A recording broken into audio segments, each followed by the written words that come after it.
Hey guys! Kumusta mo diya? Welcome back sa among vlog. So karon maghisgot ta og usa ka interesting topic which is ang Python text to speech or TTS. Kung mahilig mo og programming or ganahan mo maghimog AI generated voiceovers para sa inyong content, then this is for you. So, unsa man ang TTS o asa siya magamit? So, basically ang TTS kay technology na nga mo convert sa text ngadto sa voice, meaning yang kuan pwede ka magsulat og text then ang computer na mismo mo pabasa ani para nimo. Then mura siya ganang kuan bitaw virtual announcer ba. Asa man ni siya magamit? Magamit na siya para sa mga vlogs. Kung dili mo ganahan mag voice over, pwede nimo gamiton ang TTS. Automatic na lang na iyahang voice narration. So ikaduha, para pala siya sa accessibility.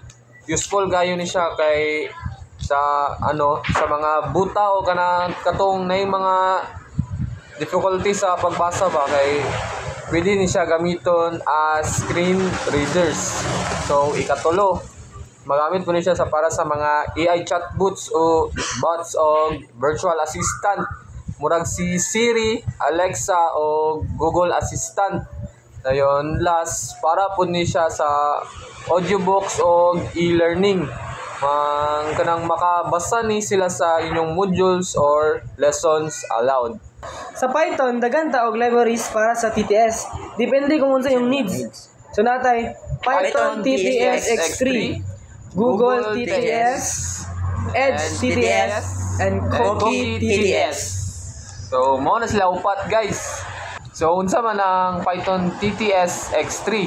So ang Python TTS X3 is isa sa ka offline TTS. Pwede mo gana sa bisag wala internet, makaset sa voice nga kan, sakto ang speed o ang pitch.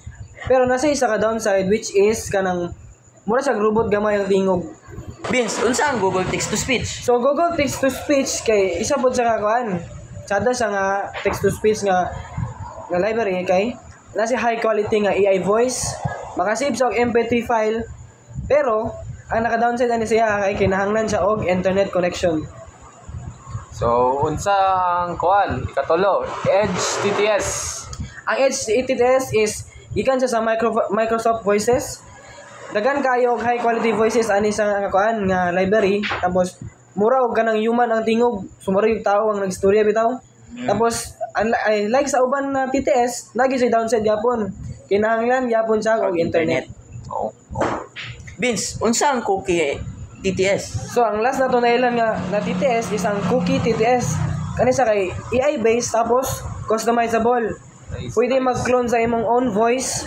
Tapos super realistic siya nga AI generated voices. Tapos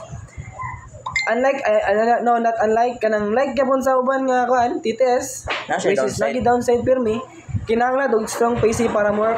So bot lang makaya ba sa laptop pero ayun diri PC man katong pag-research.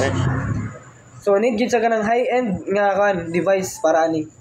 So, kini asa man pinaka the best gamito ng Python TTS? So, depende ra gid na kung ang sa imong needs. Kung gusto kag offline, dito ka sa Python TS X3.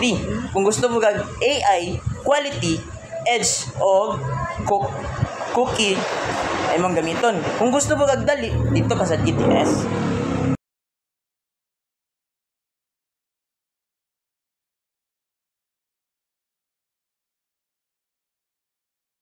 So guys, so ano yung thoughts?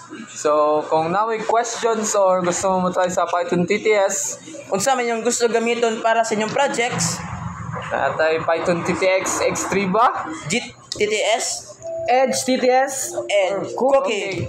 Comment lang sa ubos. So, Yo, galimot. Like, share, and subscribe para sa more tech vlogs like this. Like this. Kita-kits!